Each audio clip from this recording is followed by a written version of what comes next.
നിന്റെ സ്വരവും പശുവിന്റെ സ്വരവും തമ്മിൽ തിരിച്ചറിയാനേ പറ്റുന്നില്ല. അല്ല, രണ്ടും ഒരേ ശ്രുതി തന്നെ. ഓ, ഈ പറയുന്ന ആള് രണ്ടുപേരും പാടിയേ. പശു കയറും പൊട്ടിച്ചോടുന്ന് ഞാൻ കാണിച്ചു തരാം. എത്ര കുട്ടികളായി? അല്ല, സംഗീതം പഠിക്കാനേ. എത്രയായാലും ഗോപിയേട്ടൻ എന്താ? അല്ല, കാശിമണി വാരി കൂട്ടുന്നുണ്ടേ. ആ, കൂട്ടിക്കോ, ആവശ്യം വരും. നമ്മുടെ കല്യാണം ചെറുതായിട്ടൊന്നുമല്ല ഞാൻ നടത്താൻ ഉദ്ദേശിച്ചിരിക്കുന്നത്. 7 നില പന്തലിട്ട. ഒരു 2 നില കുറച്ചുകൂടെ? അല്ല, ഉയരം കൂടുന്തോറും വീഴ്ചയുടെ ആക്കും കൂടുന്നു പഴമക്കാര് പറയാറുണ്ടേ. എന്തു പറഞ്ഞാലും നിന്റെ ഈ തറുതലുണ്ടല്ലോ, അത് കേൾക്കാൻ വേണ്ടി മാത്രം നിന്നോട് ഞാൻ ഈ കച്ചവടത്തിൽ കൂടുന്നു. ഓ, എന്ത് സഹായാന്നറിയോ? 110 കമ്മീഷൻ വാങ്ങുന്നുണ്ട്. ഞാൻ അറിയാതെ ചില തരികടയുണ്ട്. ഒക്കെ ഞാൻ അറിയണ്ട് കേട്ടോ. നിന്റെ ഒരു കാര്യം. ഞാൻ ടൗണിൽ പോകുന്നുണ്ട്. നിനക്ക് എന്താ വേണ്ടേ? ചാന്ത്, പൊട്ട്, കുപ്പിവള? എനിക്കൊന്നും വേണ്ട. ഞാനൊരു സാധനം നിനക്ക് വാങ്ങിച്ചു തരും. എനിക്കൊന്നും വേണ്ട, പറഞ്ഞേക്കാം. എന്റെ കണക്ക് തീർത്തിട്ട് കാശ് ഇങ്ങോട്ട് കൃത്യമായിട്ട് എത്തിച്ചാ മതി. നാളെ ചിട്ടിക്ക് വെക്കാനുള്ളതാ. നിന്റെ ചിട്ടി ഇനി വട്ടം എത്തിയില്ലേ? കൊറേ കാലം ആയല്ലോ ഇത്.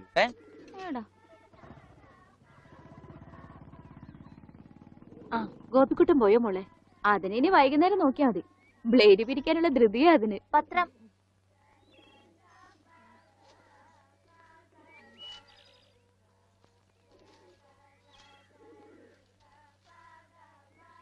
ദേ അമ്മേ, മാഷ് കൊടുക്കാറുള്ള പരസ്യം ഇന്നും വന്നിട്ടുണ്ട്.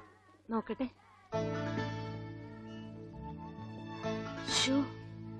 വർഷം എത്രയായി, എന്നിട്ട് ഒരു മാറ്റവും ഇല്ല.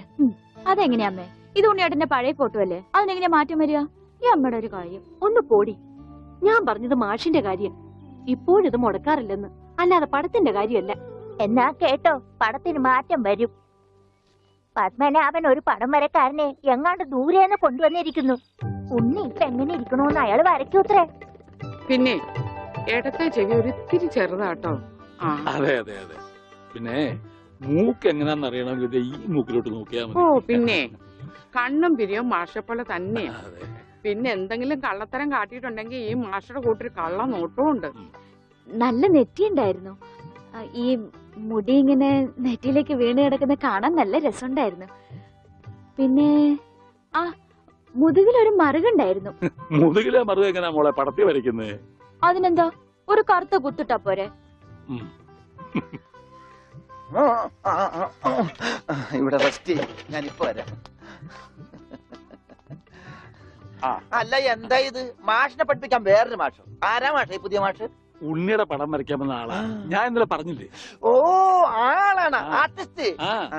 അവന്റെ മോശമായ വല്ല ഓർമ്മയുണ്ടെന്ന് പറഞ്ഞു കൊടുക്ക്. പഴയ കൂട്ടുകാരനല്ലേ? ആർട്ടിസ്റ്റേ, ഒരു കാര്യം ഞാൻ പറയാം. അവന്റെ മുഖം ചേച്ചിയെ പോലെയോ മാഷിനെ പോലെയോ അല്ലായിരുന്നു. നല്ല ഭംഗിയായിരുന്നു. പിന്നെ താടി ഉണ്ടായിരുന്നില്ല. അന്ന് എനിക്കുണ്ടായിരുന്നില്ല. സിഗരറ്റ് വലിക്കോ? ഏയ്, സിഗരറ്റ് പോയിട്ട് ഒരു ചരട് പോലും അവൻ വലിക്കില്ല. അവിടെ നെട്ടു ഇതല്ലേ പ്രായമുള്ളൂ. അതല്ല, നിങ്ങൾ സിഗരറ്റ് വലിക്കുന്ന ചോദിച്ചത്. എനിക്കൊന്നും വേണം. Very sorry. കല്യാണം പ്രമാണിച്ച് എല്ലാ ചീത്ത സ്വഭാവങ്ങളും ഞാൻ നിർത്തിവെച്ചിരിക്കുകയാണ്. ആ മാഷേ, കല്യാണം വിളിക്കാൻ വേണ്ടി വന്നതാണ്. ഒന്ന് മാറി ഒന്ന് മാറി. അങ്ങനെ നിനക്കും പെണ്ണ് കിട്ടി അല്ലേ കൃഷ്ണൻകുട്ടി? അതെന്താ വെച്ചാ അങ്ങനെ പറഞ്ഞത്? അല്ല, എന്റെ ഉണ്ണി ഉണ്ടായിരുന്നെങ്കിൽ അവനും ഇപ്പൊ പെണ്ണാലോചിക്കേണ്ട സമയമായിരുന്നില്ലേ? അവനും ഈ ലോകത്തൊരു പെണ്ണ് കാണുമല്ലോ. അവള് ഭാഗ്യമുള്ളവളാണെങ്കിൽ ഉണ്ണി തിരിച്ചു വരും. തിരിച്ചു വരും മാഷേ. ആ, മാഷിന്റെ മോളും മരുമോനും മന്നുണ്ട്. ഒരു കുടുംബകലാപം ഉണ്ടാകുന്നതിന് മുമ്പ് ഞാൻ അങ്ങോട്ട് മാറിയേക്കാം.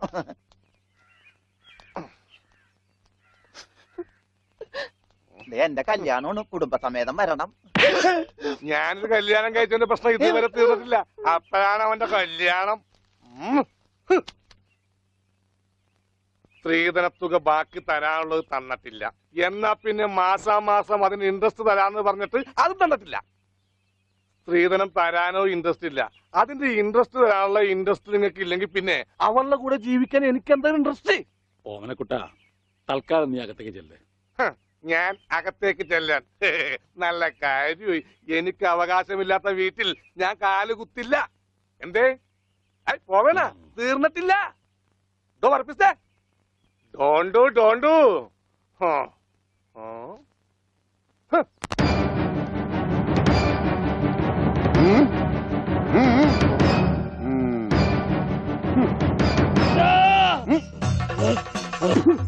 വെട്ടരുത് പട്ടി വെട്ടരുത്, എന്ത് വേണമെങ്കിലും കോംപ്രമൈസ് ചെയ്യാം.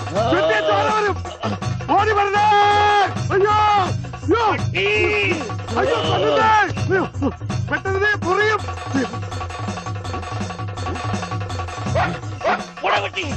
പട്ടിയായിരുന്നു. അയ്യേ, വെറുതെ പേടിച്ച്.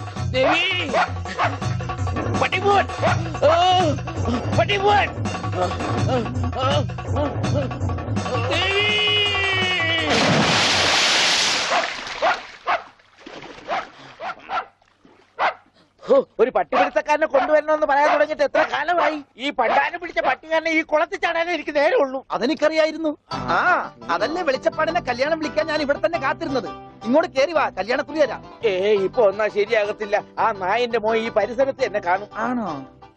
ആ വഴിയുണ്ട് വെളിച്ചപ്പാടേ. ആ, എന്നാ, ഈ പാർസല് ഒന്നങ്ങാട് എത്തിച്ചേരും. ചെല്ലി ചെല്ലി. എന്നാടോ കല്യാണം? അതൊക്കെ അതിൽ അച്ചടിച്ചിട്ടുണ്ട്. എടുത്തു. അല്ല വെളിച്ചപ്പാടെ, വെളിച്ചപ്പാടിനെ മാത്രം ഈ പട്ടിയിട്ട് ഓടിക്കുന്നെന്താ? അത് പിന്നെ പട്ടി പിശാചല്ലിയോ? ഭഗവതിയെ കണ്ട ഓടിക്കും. ഈ നാട്ടില് വേറെ പട്ടിയുണ്ടല്ല, പക്ഷെ പഞ്ചവർണ്ണത്തിന്റെ പട്ടി മാത്രം ഭഗവതി ഓടിക്കുന്നത് എന്താണെന്ന് എനിക്ക് മനസ്സിലാകാത്തത്. അത് നമ്മുടെ പഞ്ചവർണ്ണത്തിന്റെ പട്ടിയാണോ? ആണോ വെളിച്ചപ്പാടെ? ആണോ വെളിച്ചപ്പാടെ? അതെ അതെ, വെളിച്ചപ്പാട് മുങ്ങി. എന്റെ കുറി നമസ്കാരം. ഈ മാസം 10-ാം തീയതി എന്റെ കല്യാണമുണ്ട്. കുടുംബസമേതം വരണം. ആ വലത്തെ കൈണ്ട് വാങ്ങ ഐശ്വര്യമായിട്ട്. കുറിയൊക്കെ അന്ധവിശ്വാസമല്ലേ? എത്തിയേക്കാം. നന്നായി. അച്ചാറിട ഒരു പാത്രം നോക്കി ഇരിക്കുകയായിരുന്നു. ഇപ്പോഴെപ്പോഴും സ്തുതിയായിരിക്കട്ടെ. അച്ഛോ എന്നെ ഒതുങ്ങി നിന്നോ, ഒതുങ്ങി നിന്നോ. ബ്രേക്കില്ല. ബ്രേക്ക് വർഷാപ്പിലാ. പിടിപ്പിക്കൂ. എന്റെ കല്യാണമാണ്. സന്തോഷം. കുടുംബസമേതം വരണം. സോറി, ഞാൻ അച്ഛനായിട്ട് തുന്നിയതല്ല. ഞാനൊരു തയ്യക്കടക്കാരനല്ലേ, അറിവില്ലായ്മ കൊണ്ട് പറഞ്ഞതാ. അതിനെന്താ? അതത്രയ്ക്ക് മോശപ്പെട്ട പണിയാണോ? നീ തുണിക്കഷ്ണങ്ങൾ കൂട്ടി തയ്ക്കുന്നു, ഞാൻ അറ്റുപോയ ബന്ധങ്ങൾ കൂട്ടിച്ചേർക്കുന്നു. ഇപ്പൊ ഉണ്ണി ഇങ്ങനെ തന്നെ ആയിരിക്കും പക്ഷെ. ഇങ്ങനെ തന്നെ ആയിരിക്കും എന്നാ എന്റെ മനസ്സ് പറയുന്നത്. എന്റെ മോനിപ്പോ എവിടെയായിരിക്കും എന്റെ ഈശ്വര?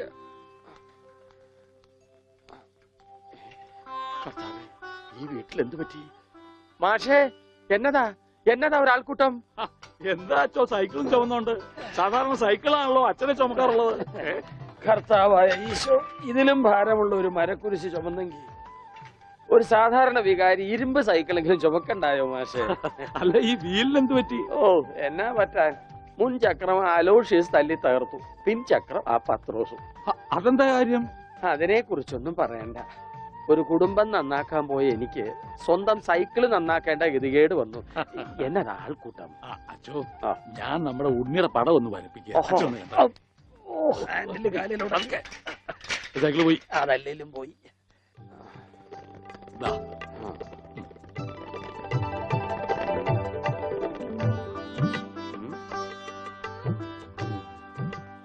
കൊള്ളാം മാഷേ, അസലായിരിക്കുന്നു.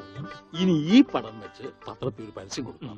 എന്റെ പടവും വെച്ചൊരു പരസ്യം കൊടുക്കേണ്ടി വരും, കാണാനില്ലാന്നും പറഞ്ഞുകൊണ്ട്. അതെന്താ? താനും കാണാനില്ലാണ്ടാവാൻ പോവാണോ? ഞാൻ കാണാനില്ലാണ്ടായിക്കോട്ടെ, എന്നാലും ഞാൻ അടുത്ത മാസം വരും. എനിക്ക് തരാനുള്ള സ്ത്രീധന തുക തന്നു തീർക്കണം. എന്റെ ഓമനക്കുട്ട, നിനക്ക് വാരി കോരി തന്നാ കൊള്ളാന്നുണ്ട്, പക്ഷെ എന്റെ ഒന്നുമില്ല. അതെ, തീർന്ന് അവസാനം ഈ വീടും പറമ്പ് മാത്രമായി. അതെ അതെ, അതാണെങ്കിൽ ഉണ്ണിയുടെ പേരിലും നിയമം എനിക്കറിയാം. ഒരാളെ കാണാതായി 7 വർഷം കഴിഞ്ഞാൽ മരിച്ചതായി കണക്കാക്കപ്പെടും. 7 വർഷം കഴിഞ്ഞ് ജീവനോടെ തിരിച്ചു വന്നാലും മരിച്ചതായിട്ട് കണക്കാക്കുവോ? അടുത്തനാണെന്ന് ഞാൻ നോക്കൂല, ഞങ്ങളുടെ കുടുംബത്തിൽ ഇടപെടേ. അതെ, ഉണ്ണി ചത്തുന്നൊരു വെള്ളക്കള്ളത്തിൽ എഴുതി കൊടുത്താൽ തീരാവുന്ന പ്രശ്നമേ ഉള്ളൂ. അയ്യോ, ഞാനിങ്ങനെ എഴുതി കൊടുക്കണേ. വാടി. ഓമനക്കുട്ട, ഒരു രാത്രി പോലും തന്റെ മകനെ പിരിഞ്ഞിരിക്കാൻ വയ്യാത്തോണ്ടല്ലേ വെപ്രാളപ്പെട്ട് താൻ ഈ ഓട്ടം ഓടുന്നത്? എടാ, 17 വർഷമായി ഞാൻ എന്റെ മോനെ പിരിഞ്ഞിരിക്കാൻ തുടങ്ങിയിട്ട്. അവൻ എന്തെങ്കിലും തിരിച്ചു വരുമെന്നുള്ള പ്രതീക്ഷയില ഞാനും ഇവിടെ ജീവിക്കുന്നത്. അവൻ മരിച്ചുപോയി എന്ന് ഞാൻ എങ്ങനെയാടാ പറയുക? അതിലും ഭേദം ഞങ്ങൾ അങ്ങ് ജീവൻ ഒടുക്കുക. കണ്ണടയ്ക്കുന്നതിന് മുമ്പ് അവനെ ഒരു നോക്ക് കാണണമെന്ന ആഗ്രഹം. അതിനുവേണ്ടിയാ ഞങ്ങൾ എന്നും പ്രാർത്ഥിക്കുന്നത്. അവൻ ചത്തുപോയി എന്ന് പറയുന്ന നാവ് കൊണ്ട് തിരിച്ചു വരാൻ വേണ്ടി പ്രാർത്ഥിക്കും. അതല്ല നിനക്ക് സ്വത്തുക്കളാണ് വലുതെങ്കിൽ വേണ്ട, എന്നിട്ട് തീരുമാനിക്കാം. അവനിനി എന്നാണാവോ വരുന്നത്? എന്നാലും കാശ് ചോദിച്ചു വന്ന എന്നെ കരയിപ്പിച്ചു വിട്ടത് ശരിയായില്ല. മാഷന്റെ സെന്റിമെന്റ്സ് കയറിയാ പിടിച്ച വലുത്.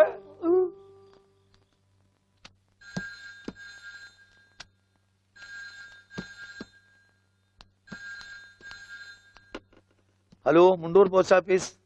ടെലഗ്രാമോ? ആ പറയൂ.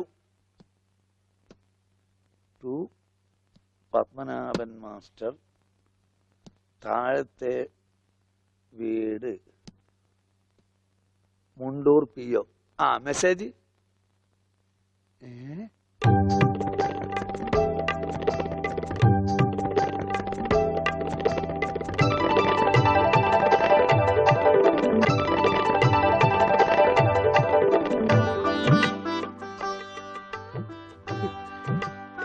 എന്റെ ഈശ്വര,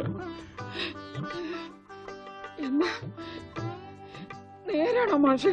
അതേ ദേവകി. മാഷേ, ഇത് ഉണ്ണിയുടെ വിവരം തന്നെയാണോ? അതെ, നമ്മുടെ ഉണ്ണി നാഗപട്ടണത്തുണ്ടെന്ന്. ടെലഗ്രാം അടിച്ചത് ആരാ? പൗരസമിതിക്കാരാ. ആരെങ്കിലും പോയി ഒരു വണ്ടി വിളിച്ചോണ്ട് വരുവേൻ. മാഷേ, നമ്മൾ ഈ നിമിഷം പുറപ്പെടുന്നു നാഗപട്ടണത്തെ. അതെ, വേഗം പുറപ്പെട്ടോളൂ.